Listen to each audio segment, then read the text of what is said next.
Hello and welcome everyone. We are so glad you could join us today for this exciting webinar on leadership and self reflection. Whether you are joining from office, home, or anywhere in between, we are thrilled to have you with us. My name is Somnath, and I will be your host for the session. We have Dan Rust with us, who is the head of global leadership and organizational development with Infopro Learning, who will share valuable insights, actionable strategies, and tips to help you in leadership and self reflection.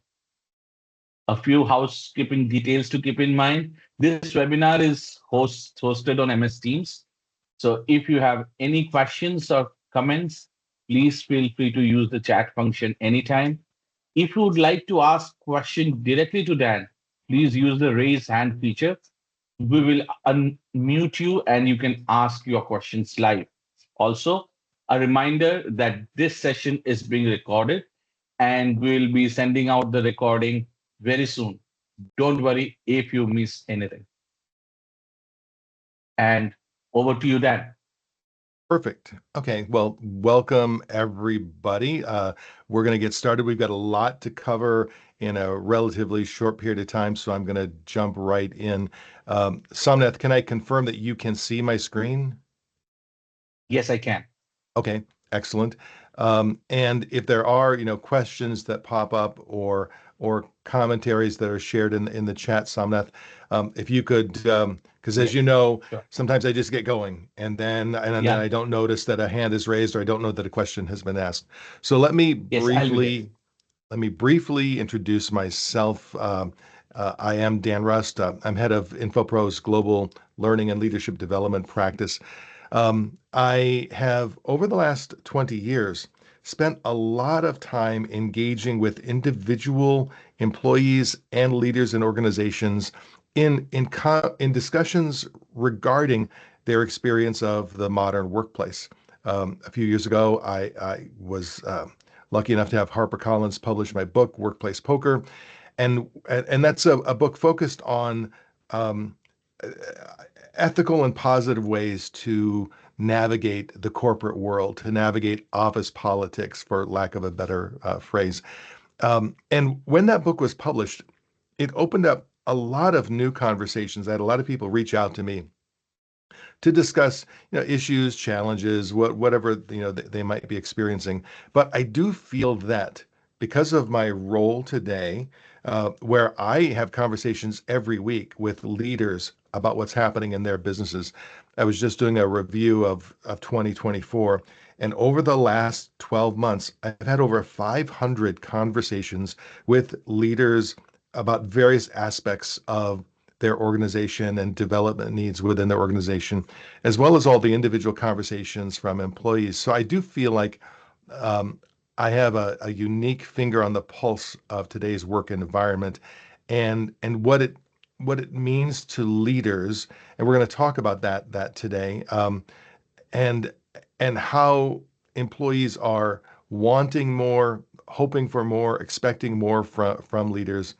Um, I should mention that as we, InfoPro, develop leadership training programs, we work with the majority of the Fortune 500 companies globally.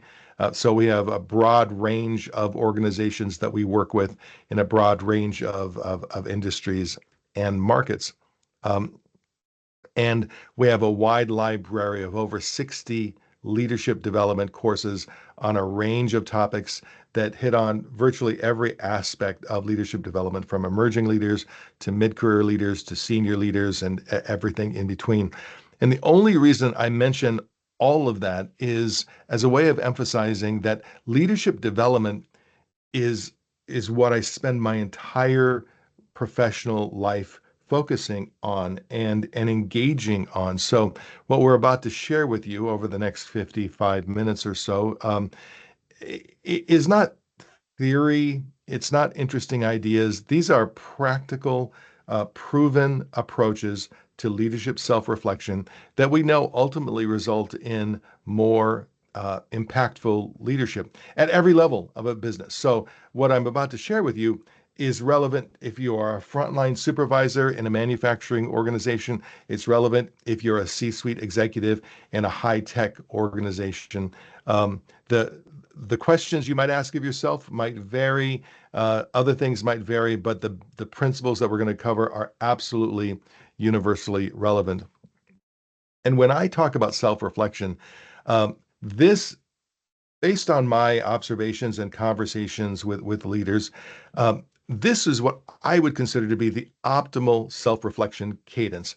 And I know, when I share this with people, I oftentimes get a bit of a pushback, like, "Oh wow, that's a lot of self-reflection. That's a lot of time. That's a lot more than maybe I was thinking. I was thinking maybe like once a year, put in a couple of hours, but you're talking about daily, weekly, monthly, quarterly, annually. So this is what I would consider to be optimal. And we will be giving you some guidance today in terms of what kinds of questions do you ask yourself? What kinds of topics do you focus on? In fact, about two-thirds of the way through today's webinar, I'm going to upload to the chat function this self-reflection resource guide. It's got a ton of sample questions that are designed to be very thought-provoking.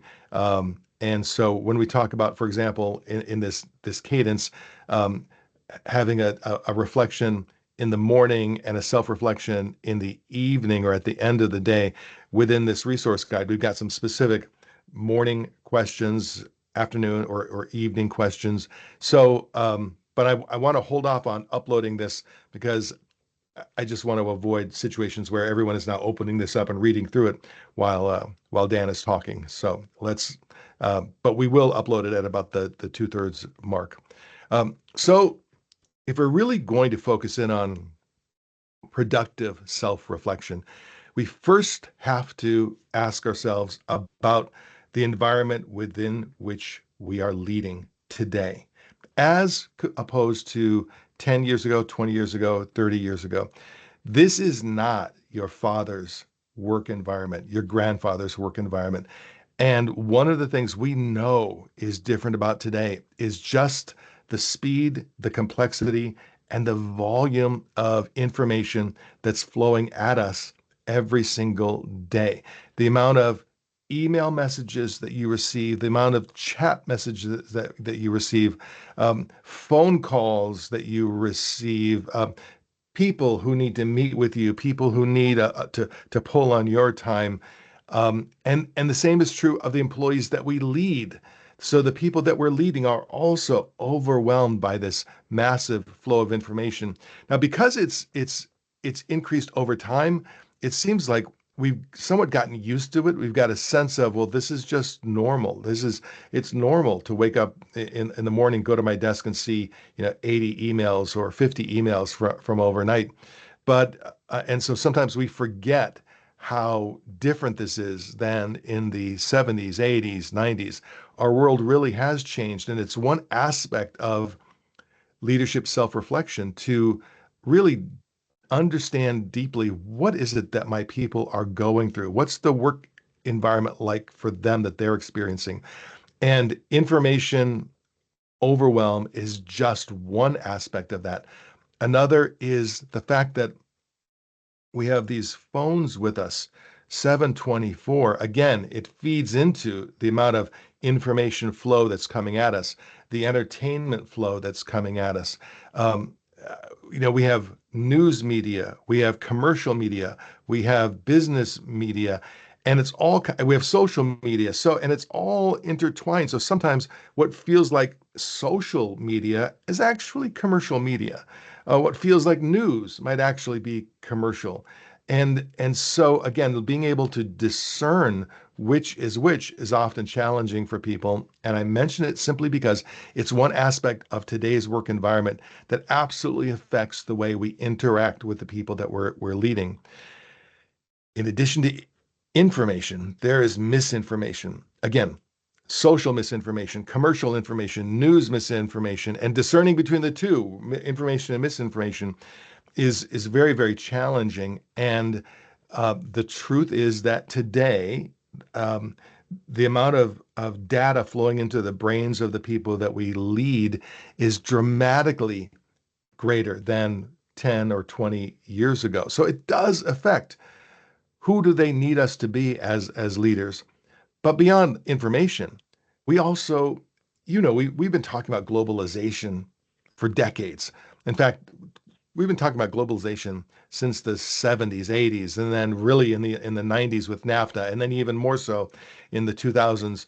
But globalization has become real now, and it's not really such a big deal to see that you got meetings on your calendar to talk to someone in Singapore or Shanghai or the UK or India. So and to do business globally is absolutely something that's impacting the mindset of our employees, impacting our businesses. And what it's also impacting is the variety of people that we end up leading, that we end up engaging with. And we could probably spend an entire hour just focusing in on why does there seem to be this explosion in variety, this explosion in different behavioral styles, different cultures, different approaches, different thinking, different patterns, different everything. Part of it is globalization. Um, but even if you're working, let's say in the Midwest US, I've talked to many leaders who basically are regional in the Midwest US, and even they will say it just seems like there's been this explosion of diversity, for lack of a better word. And a big part of what's driving that is people are more comfortable coming to the workplace as they are, expressing themselves as they are in the workplace, which is obviously a very positive thing. But it does mean we end up with a large range of humans that we're leading. And that, of course, does impact how we need to show up as leaders in the workplace. There was a time in the 50s, 60s, especially, and into the 70s, where there was a certain look. You come into the workplace and you dress a certain way, you act a certain way, you behave a certain way, you sort of put yourself into a certain mold. Well, that mold's been broken in most cases now. And to a large degree, it's good news, but it does present challenges because people are communicating differently. People have different expectations. People have different styles of behavior and approaches with each other. So creating a team environment with such a broad variety of people, again, it's a leadership job, but it's a more challenging job than it was in previous decades. This is, as I said before, this is not your father's workplace. Um, in addition, we have now five generations in the workplace, and each of these generations had their formative years in a certain environment. So, baby boomers, for example, the environment that they grew up in, the environment in which their expectations were created, their beliefs were created, is very different than the environment in which the millennials or Gen Z grew up in. And so, it's very natural for these five generations to look at the workplace differently, to have different expectations of themselves, different expectations of their leaders. And I'll just break out one expectation.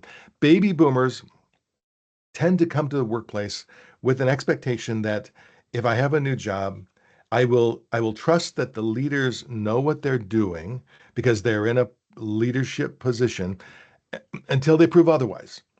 When they start to prove otherwise, then I may have other opinions. But my default is toward respect of the institution, respect of the leaders, respect of the experience, respect of the position.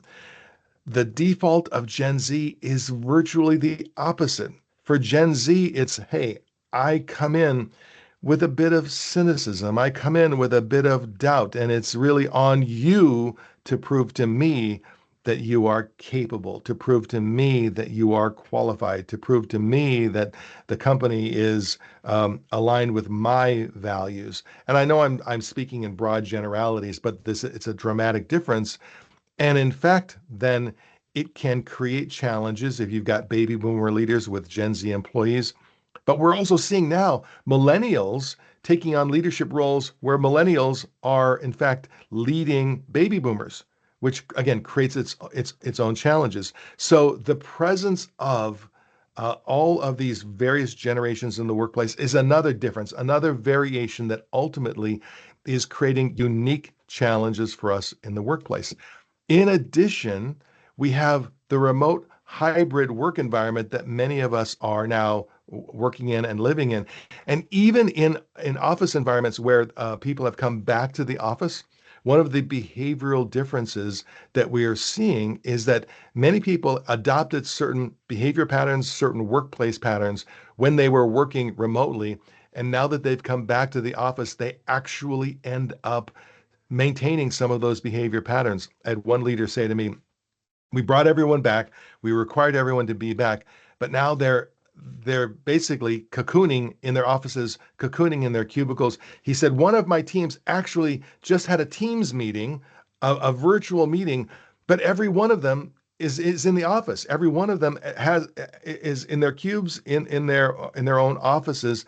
But instead of meeting in one of the meeting rooms, they decided to meet via Teams because number one, it's what they'd gotten used to, and then for some of them, it was more convenient. So again, I'm not judging that particular behavior. What I'm saying is the remote hybrid shift has affected how people think about their work, how people operate in the office, and it affects how we show up as leaders today. AI. AI is having a huge impact on our businesses, on our customers, on our employees. AI is, in fact, going to dramatically have an impact on our entire worlds. And so, if you as a leader aren't contemplating how do I develop some digital acumen? How do I develop some mastery over AI? Not that you have to use every AI tool, not that you have to have tactical capabilities. You may, depending upon your role, but having a digital mindset and some degree of mastery of understanding of what AI is, how it operates, what it can do, what it cannot do, is becoming critically important for virtually every leader throughout the business world. And in addition, this slide is meant to represent the fact that we have an employee population that is more medicated than ever. I read a research report recently that estimates 15 to 17% of employees are currently on some type of medication designed to combat anxiety or depression or attention deficit disorder or mood disorder my point is that if you medicate 15% of your employee population, not judging that, saying you can't ignore that that has an impact on the overall culture, the approach, and has an impact on how we show up as leaders. More and more employees are comfortable talking about their mental health issues, demanding work life balance, expecting that their leaders will support any mental health challenges that they might be having. So, again, that's something very different than 20 years ago. 20 years ago, if you had issues, it was something you would hide. It's not something you would be comfortable talking about. So I'm not saying that feeling comfortable talking about mental health issues is in any way negative but it is a challenge because many leaders are very uncomfortable when these kinds of issues come up. So we have a medicated workforce. We have a caffeinated workforce. There we are drinking more caffeine, more caffeinated tea, more caffeinated beverages, more energy drinks than ever before. We have a workforce population that is incredibly caffeinated, and at the same time, their eating habits tend to be not so great. It's interesting if you look at social media, if you look at um, YouTube videos. Um, Generally speaking, you see a lot of social media about healthy eating, but when you look at people's actual eating patterns, we still have an employee population that is not great in terms of their eating habits. And also, we have an industrialized food situation where much of the food that our employees are that they're ingesting actually has, a fair number of chemicals and materials that may be causing challenges. So, for example, the FDA just recently began to recently announced that they were going to be eliminating red dye number three from all food from because of behavioral issues that red dye creates for some in the population. Now, for those of you, particularly with children who might have red dye number three issues, you've known this for years. You may have known this for decades that red dye number three can create behavioral challenges, can create mental and emotional challenges. In fact, there's a reason why in European countries they don't allow red dye number three. My point is that we have an employee population that is ingesting these materials, and if you tell me, oh, it's not having an impact on their mental and emotional state when they show up at work, I think it's probably not realistic. It is having an impact. And I know I'm laying a lot on you, but my point here is there's a lot that's happening in the workplace that as leaders, can we really afford to just say, look, I'm just going to establish OKRs or KPIs or annual goals or quarterly goals, and I'm just going to manage to the goal. I'm going to manage to the goal. We're going to track to the goal, get the job done. I don't know that we work and live in a world today where, as a leader, you can afford to just look at your employees and say, all I've got is a bunch of KPIs and I'm just going to track to the KPIs.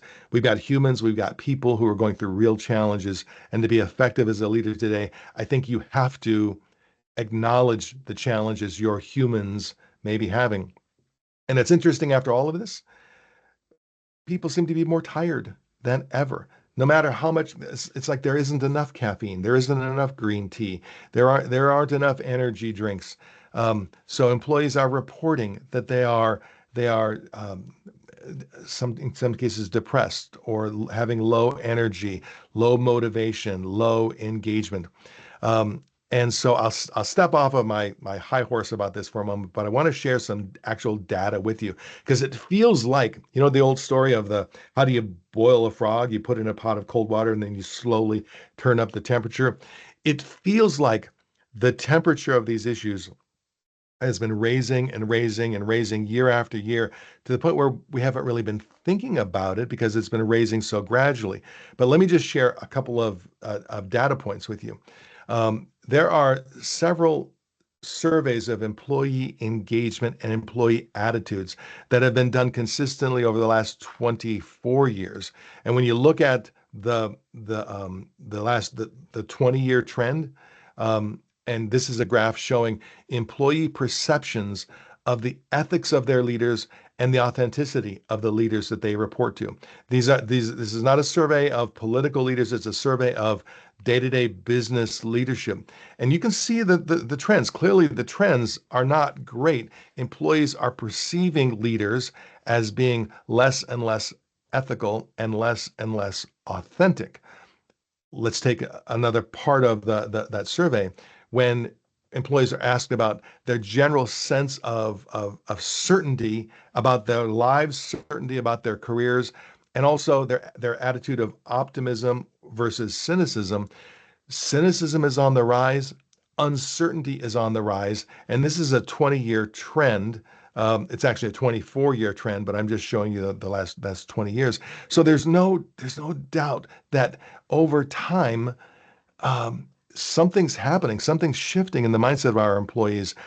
And one of the contributing factors may be this graph shows the last 50 years, from the 70s to the 2020s. You can see the bottom graph shows wage growth, which has not been great. It's been very modest, because of inflation primarily. So while wages have increased, the actual buying power of those wages has only increased modestly over this period. But productivity growth has boomed during this period, driven by technology primarily, but driven by other factors as well. So you may ask yourself, well, man, if they're more productive, but we're not paying them more, what's really happening? Well, businesses that's are increasing their profitability. Primarily, that's what's happening. Greater efficiencies, greater productivity, greater profitability. But employees, particularly employees at the lower end of the wage spectrums. So while you see this overall number being relatively modest, if you're at the in the upper 20% tier of employees in terms of wages, your buying power is actually increased quite a bit more significantly than the lower tiers. So again, we wonder, why are employees so down, so cynical, so challenged? Why do they look at us with a little, glinty eye sometimes? Well, they're sometimes experiencing challenges that may not really occur to us because they're not really in our face, because we as leaders may be in a different segment, income wise. Quickly, personal debt has continued to expand, and national debt is an interesting graph. So you ask yourself, well, okay, if wage growth has only very moderately increased, but so what's fueling this inflation? Well, primarily what's fueling the inflation is our national debt that's increased year after year after year. And also personal debt is ballooning. So personal debt tends to allow us to buy the TVs, to buy the technologies, to buy the toys, to buy the things, sometimes just to buy the food, in order to have the lifestyle that ultimately we were hoping to achieve. And the reason I share all of that, I know I'm laying a, I know you signed up for a self-reflection webinar, and suddenly we're talking about all of these societal and workplace issues. But I think, in fact, as a leader, when you start to reflect on how you need to show up for them in the workplace, it's important to be aware of what's happening in the workplace. And we'll talk about in a moment whether or not you're actually experiencing this. Some of you, this may absolutely reflect what you're seeing in the workplace.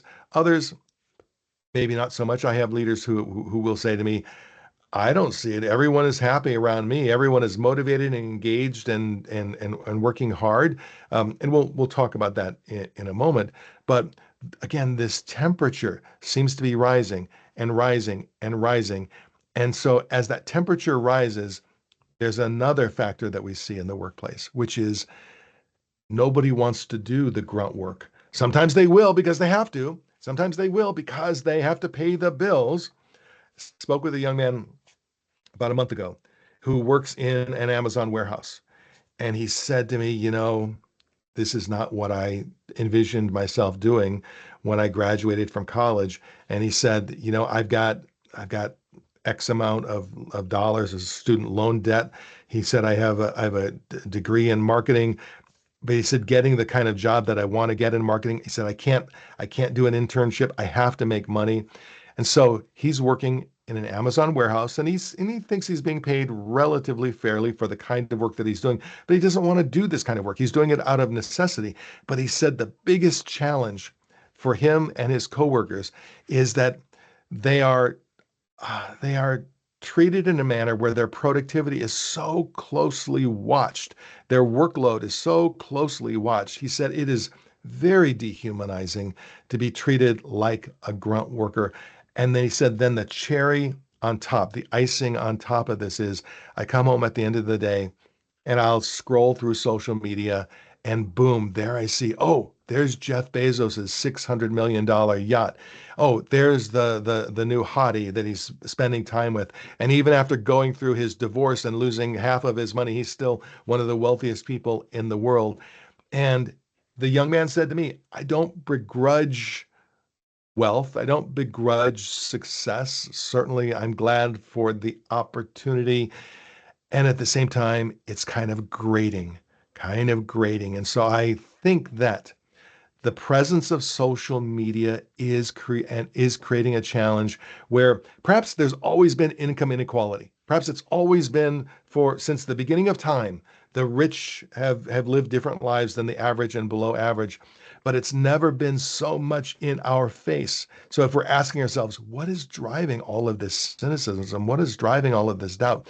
Maybe maybe social media is a part of it. And also through social media, it seems like if you're a young man and you're going through social media, it seems like every other young man is driving a Bugatti. You may be the only one living with your parents. You may be the only one you may feel like you're the only one who is struggling, whereas everybody else seems to be doing great and they're making a ton of money. They're investing in crypto, they're investing in NFTs, they're doing all kinds of things, and life just seems to be great for them, but not for me. Now, that's an illusion, but it's a universal illusion that many people are experiencing through social media. So, again, the water temperature is rising. And as it rises even further, we have employees who are saying to themselves, you can't trust the system. The system works for them, not for me, not for us. The system was designed for them, not for me, not for us.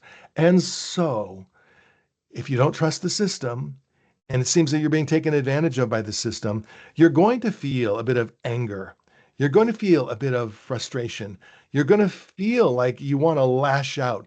You're going to feel like you want to actually protest. You're going to feel a sense of what are they doing with our world? They're breaking our world, and my generation is going to have to pay the price.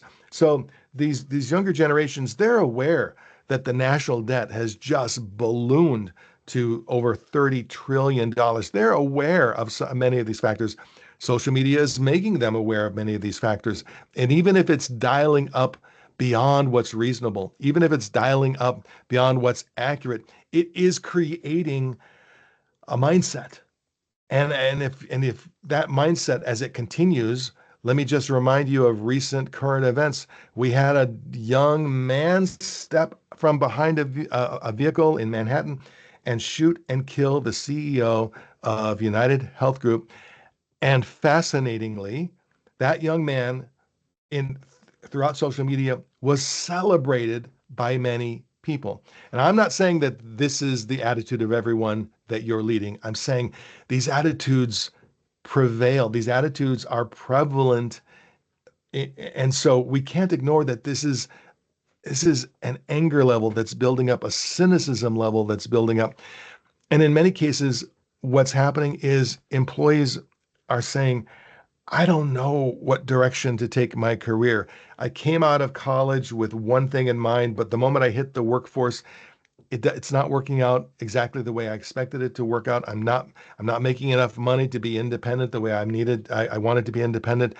If I want to make a change in my career, I don't know what direction to go. Well, I don't know what the next 5 years is going to look like. I don't know what the world is going to look like 10 years from now. So this doubt, this uncertainty, it pervades us. And so again, all of this I'm sharing with you because when we start to self-reflect as a leader, I'm not saying that KPIs aren't important. I'm not saying OKRs aren't important. I'm not saying your quarterly metrics or targets aren't important. Yeah, those are important. But if you're going to take your self-reflection time and that's where it ends, hey, how are we doing on project X? What do I need to do to drive that project on budget, on time? That's not self-reflection. I mean, that's execution. And to some degree, many of us as leaders exist within a bubble where maybe we aren't exposed to some of the real challenges in the workplace, some of the real frustrations in the workplace. And when I work with leaders, both individually and in groups, we talk about the leadership bubble. We talk about the fact that when you are in a position of power, even if it's just a little power, even if you're a frontline leader in a manufacturing environment and you have a team of 7 people who report to you, there is still a bit of a bubble surrounding you because you have a little bit of power over the careers of those individuals, over the lives of those individuals. And so it creates a bubble where they're thoughtful or careful about what they bring to you, about what they share with you, about they work at playing you either consciously or unconsciously. And some leaders love the bubble. Some leaders really like it because when you're surrounded by a bubble, it means people tend to bring you the good news. They don't bring you the bad news. They tend to bring you solutions, not problems. Or if you're one of those leaders who says to your people, don't bring me a problem unless you also bring me a solution. What you're really saying is, hey, I want to protect my bubble. I don't want you to burst my bubble. I don't want to have to do the hard work of solving things. So the leadership bubble creates a filter, and people do end up filtering what they say, what they share. It happens at every level. The further you move up in the hierarchy, the thicker the bubble becomes, which often means that leaders are not getting reality. They're not getting a sense of reality. What they're getting is a version of reality that is filtered for them. And so leaders tend to not be challenged in an authentic way. And the way to know this is true is the next time you're at a big company gathering and either you as a senior leader or someone else as a senior leader is doing a presentation and they tell a joke and everybody laughs. Ask yourself, was that really that funny? When leaders are surrounded by a bubble, people tend to laugh at their jokes more. People tend to validate their ideas. Oh, that's so insightful. That's exceptional. Really, hey, that's great thinking. This world that leaders tend to live in, that we tend to live in, surrounded by others, it isn't an authentic reality. And so when our world is a little too comfortable, it's hard for us to grow as leaders. And I will get to the point of self-reflection here in a moment. But I love this phrase, a smooth sea never made a skilled sailor. Leaders in a bubble sometimes lack the information they need to self-reflect. They lack the information they need to grow, to evolve, because it is the difficulties, it is the difficult challenges that cause us to grow. So you may need to challenge yourself. If you're in a bubble to a small degree, to a large degree, you're probably not going to have people coming to you asking the really deep, insightful, thought provoking questions. So you may have to ask those questions of yourself, be your own difficult questioner.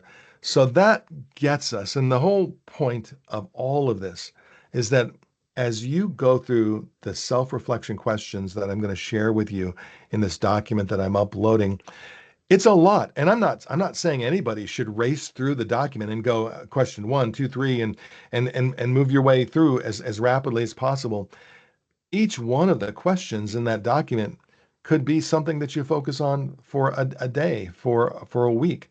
So when we talk about self-reflection, we're talking about deep self-reflection, you thinking about yourself, thinking about your people, thinking about your business, thinking about your customers at a deeper level than you have in the past. So, with all of that, when we look at the current research from Harvard Business Review, from some other sources that you see there at the bottom of the screen, when employees are asked what they want most from leaders today, number one, it comes up again and again and again, is empathy.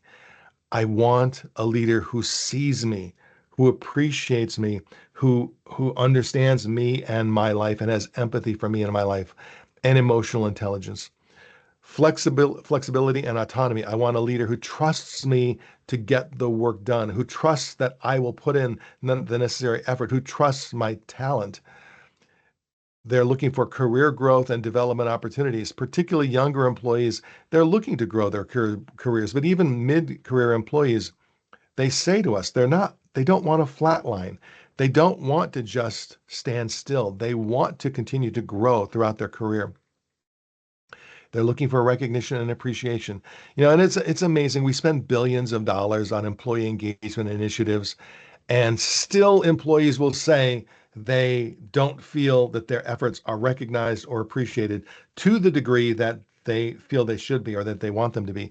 Now, leaders will say, oh, what is it? Does everybody want a trophy? What am I supposed to do? Thank them for a job well done every single day. They're basically doing their job. The paycheck is the thank you. We live in a world today where a paycheck is not enough of a thank you. That what employees want is a moment of recognition, a word of recognition. I'm amazed at the number of times I'll ask a leader, how often do you meet one-on-one with each of your employees? It's not common. I mean, some leaders will say, hey, I have a weekly standing one-on-one. Most of them will say it's biweekly or once a month, a weekly standing one-on-one um, with each individual employee. And whatever the cadence might be, I will ask, how often does that meeting get canceled or pushed? And they will acknowledge it gets canceled or pushed with some degree of regularity because there's so much else going on, so many other priorities. And then I will ask, when you do have those meetings, Is it an exchange of data about projects? Basically, they're updating you or you're updating them. Or is it a meeting about them, about what's going on with them and how things are for them? And the leaders typically acknowledge, yeah, it's an OKR review or it's a KPI review or it's a metrics review. And so that that cadence and that quality of one-on-one interaction does not reflect appreciation, does not reflect recognition. Um, and then finally, trust and transparency, where they what they're asking for is, please, I want to trust you, so please be trustworthy, but I also want you to trust me. And can we operate with more transparency? It's amazing what happens when a senior leadership team has an offsite meeting, and everyone in the company knows they're having this offsite meeting. And then they come back after this offsite meeting and there is zero communication to the organization about, hey, here's what we discussed. Here are the decisions that were made, or here are the realizations that we had.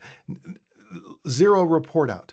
And so most organizations, if they don't self-reflect on transparency, they end up thinking they're transparent, but their standard of transparency is, well, we don't lie, we tell the truth, but employees are yearning for more. They're yearning for more information. So this is what the data is telling us in terms of what employees are looking for in a leader. And I'm not saying, I'm sure everyone that's listening to this is above average in every one of these areas, but above average may not be enough. It may be that we need to be even more in some or all of these areas. So again, as you self-reflect, these are things to think about. And then this is the most common from the research that has been done most recently. These are the most common gaps that are perceived by employees. They say that their leaders have inadequate communication skills, their leaders are struggling with hybrid work leadership, and sometimes that struggle results in leaders saying, "Hey, we need everyone to come back into the office, or we need everyone to come back in 3 days out of the week, or whatever that may be." And oftentimes, that demand to return to the office is more a reflection of the lack of leadership capability than the actual need to come back into the office. I'm not saying it's always true, but it is quite often true. Burnout among managers is a gap that's noticed when you've got a manager who is, in fact, crabby, who is having a bad day, who's on edge. That burnout, in fact, gets noticed by your employees, whether they say anything to you or not. They may notice it, but because you exist in this bubble, they may not come to you to say, hey, you seem to be having a really off day or a really off week, whatever that might be. And finally, for senior leaders, this was fascinating. There is a perception of a lack of functional competency among senior leaders. Not, of course, not all senior leaders, but this is a gap that came through in the research that many employees, they look at their senior leaders, their senior leadership team, and they don't have confidence that those people have the functional knowledge and skill to lead the business. Now, I don't know if that's true or not. I'm sure it's probably true in some cases, maybe not true in others in terms of their actual abilities, but there's a perception. I think it's created by the distance, by the lack of engagement, by the lack of transparency. There's a sense that I don't trust who's steering the ship. I'm down here in the hold. I'm shoveling coal, into the engine, keeping the boat moving forward. And I do not have confidence in those folks that are up in the control room. They're steering the ship because they're not talking to me, because they're not telling me what's happening. They're not engaging with me. And so my natural cynicism ends up being accentuated.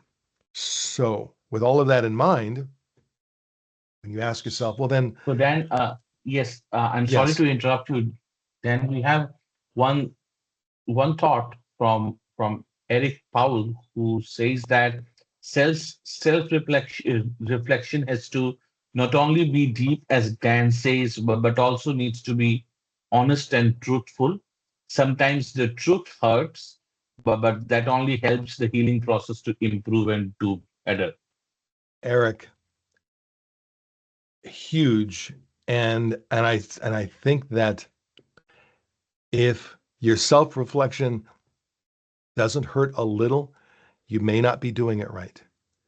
You may not be going deep enough because Where do we grow? We grow in the pain. We grow in the acknowledgement that, oh man, I wasn't as good maybe as I thought I was, or maybe I'm not meeting the moment, whatever it might be. In fact, we're going to go into some questions that can actually cause some hurt, for lack of a better word, cause you to feel some pain, but there's insight that can come from that pain. And so, yes, if your self-reflection feels too comfortable, um, like I said, maybe you're not doing it right. Um, each of these areas that you see on this optimal leadership model, we could spend days and days on each of these areas, which we're not going to do today. But I just want to highlight that these are the 5 broad areas. And even if in your particular role you don't have the need for digital mastery, I would still encourage you to focus on that as an area for self-development, because we are all going to be moving into a world where some degree of digital mastery is critical for our ongoing growth as leaders, and for us to help guide the growth of our employees as well. So that's a lot. I'm looking at the clock here. That's 45 minutes talking about our world. Because what I didn't want to do was spend time just giving you questions, because you'll have the questions. I'm going to upload them here in just a moment. But let me prompt you with a couple of good question or self-reflection starters. Number one, I think it's important to ask yourself, why do you choose to do this? Why do you want to lead? Why do you lead? And take the time, not why should you want to. It's when I do individual coaching and I ask leaders this question, generally there'll be a pause, and then I'll first get a high-minded answer, which is, oh, I want to inspire others. I want to help others lead positive and productive lives. It'll be high-minded, which is, I'm not doubting it. That's perfectly fine. But as we peel the layers away and we come to, but why do you want to lead? Why? And and it oftentimes comes down to practical reasons like, well, this is how you make more money, or this is how you achieve greater control. I had one gentleman say to me, I realized a long time ago, I'm horrible at taking orders or following orders. So I figured I need to be the person giving the orders, because I'm a really bad order follower. And all I'm saying is some deep reflection on why you choose to lead. Why do you want to lead? Developing a deeper understanding of your why is going to help you with the what as well. Like how and what are you leading, and how are you leading? But let's start with why. And as you go through the questions and the processes and the document that I'm going to share with you, it's a really nice series of questions that flow nicely together that can help you, if you will spend the time, help you think about, why am I doing this? Why do I want to do this? What's my personal reason? And even to the point where I see leaders who develop their own personal mission statement, what some might call a leadership manifesto, that's personally theirs, but it's a reflection of why they do what they do and how they're going to show up for others as leaders. And those personal manifestos can be very, very powerful. And I'm not going to give you a template, because I don't think personal manifestos or personal mission statements should be developed through a template. They should reflect who you are. So you'll see in the handout that I give you a process, like a thought process for ultimately developing your personal mission statement or manifesto. But make sure that it reflects you. And you don't have to share it with others. You can if you choose to, but it should be your statement for you. It should be your touchstone that you can review every quarter, every year, and ask yourself, how close am I to aligning with the way I want to show up as a leader? A few more thought-provoking questions to ask. I love this question. How do I know what I think I know? Like I'll go through a series of self-reflection questions, and I may have answers. I think I have answers, but when I ask myself, well, how do I know that? Why is that in my head? Being willing to acknowledge your own potential bias, your own potential limited knowledge, your own potential bubble. So when I say to myself, hey, what's the culture of my team? I see a certain culture of my team, but the culture I see is the culture they share with me. And I might ask myself, how do I, how certain am I that my answer to that question is based on actual reality versus perceived reality? I just think it's a good question to think about your thinking, and question any thoughts or opinions that you bring, to the self-reflection process. I love to ask leaders this. Think about your typical day. Do you spend more time and energy throughout your day talking, sharing, presenting, uh, solving, pontificating? Basically, is your day a day of sharing what you think, or do you spend more time listening? And what does that say about you? And I'm not judging. There are some leadership roles where it's important. If you are an Army drill sergeant, it's important that you spend a lot of time talking and telling people what to do. You're not going to spend a lot of time listening. But in your role as a leader, what's the mix? Do you spend more time talking or more time listening? And Eric again makes a fantastic point. Active listening is very different from just hearing someone. And so again, take a look at yourself. How much are you pulling information in and really being available to take that information in, as opposed to talk, share, present, present? I love this question. I'm holding on to any B level players. If you think for a moment, we hire people with very high expectations, and hopefully more of them work out than not. And the people who don't work out the way we expected to, if they really don't work out, we tend to send them on to better lives somewhere else. But to what degree are we holding on to some B level players?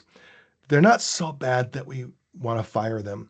They're not so bad that we want to move them on or go through the pain of moving them on, go through the pain of finding another player, finding another replacement. So they're not bad enough, but they're also not good enough. And what do we tend to do? We tend to work around them. We tend to make adjustments to their roles. We tend to shift them into positions. And sometimes every now and then you make some shifts into another position. And suddenly that B level player becomes an A level player because you've adjusted the accountabilities, you've adjusted the role. But more frequently, those B level players, whatever you do with them, they remain B level players. And so my question is simply, are you holding on to any?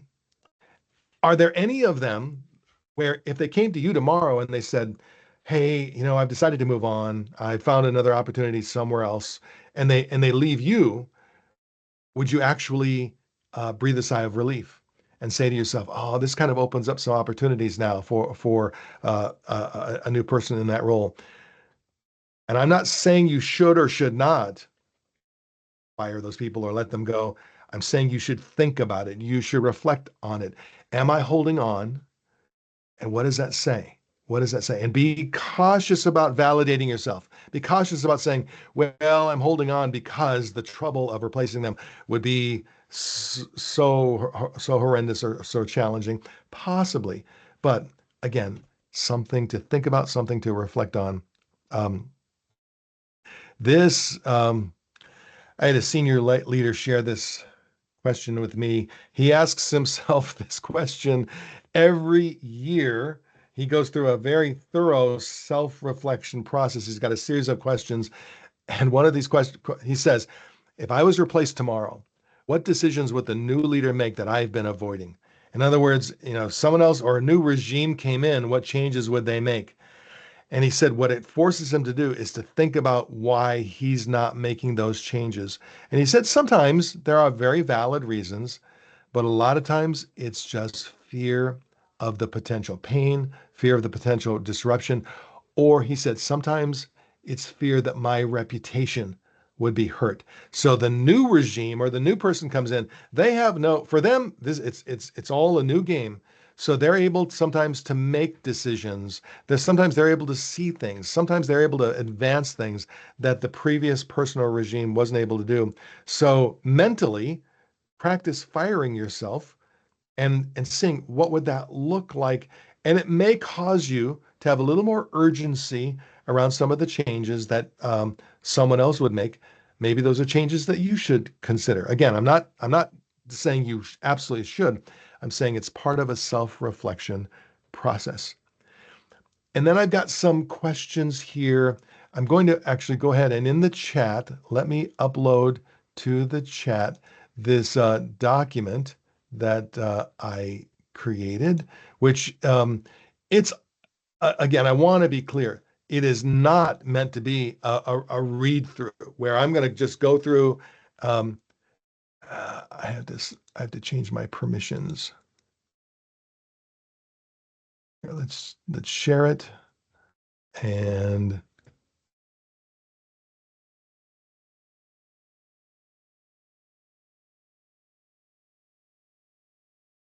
sorry, I'm just trying to make sure that you have permissions to open the document. It should it should be fine now as I'm sharing it. But there are a lot of questions there, and it's not meant to be a question by question read through. It's meant to be, these are thought prompters. And so as you take your time and reflect on yourself and reflect on your strengths, your development opportunities, I'm going to go back to Eric's initial point. If your self-reflection isn't hurting at least a little, you just might want to think about your process, think about your thinking, and think, am I going deep enough? Am I going hard enough? And so, again, I'm not going to read through all the questions on the screen because they're included in the document that I just sent out to you. Eric says he's currently unable to open open the it. document. So I am going to here in real time. Let me just figure out what I need to do to hmm, bum, bum, bum, bum, bum.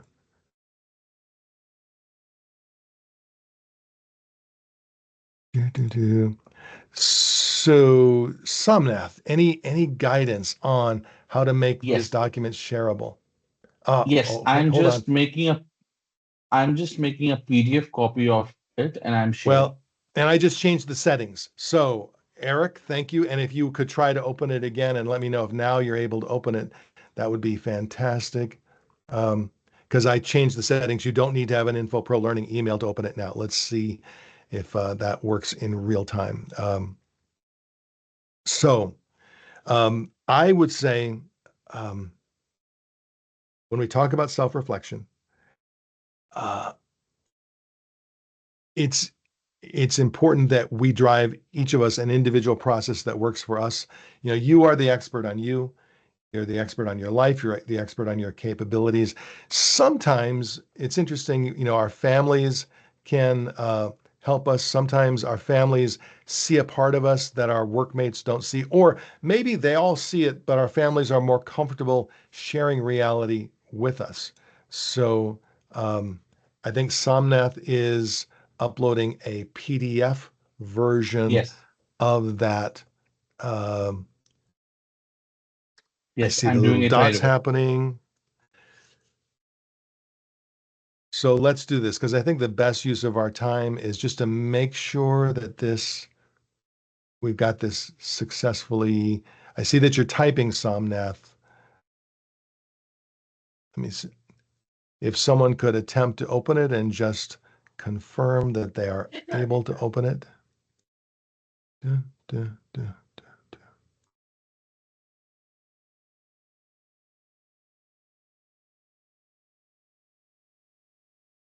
Well, I do have a personal passion for being respectful of people's time. Same issue with the PDF. All right, here's what we're going to do. We've got the list of all the attendees. Yes, Within the next 30 minutes, we will email the link to the document to everyone. And then yes. for future reference, we're going to have to figure out this security issue. Sometimes what Sure. happens is Microsoft Teams like changes its protocols because I used to be able to share documents like this easily on Yeah. public webinars. So something has changed in terms of the security protocol, but we know that we can email these directly to. So Yes. Somnath, Yes, um, I'll do it. can will you do? Okay, Somnath will do it, and then I'm sure I'll be seeing your names. Who knows on LinkedIn? Wherever. But thank you all for participating. Thank you so much. Appreciate it. And we'll talk again at some point. Bye now. Sure. Thank you, Dan. Thank you very, very much.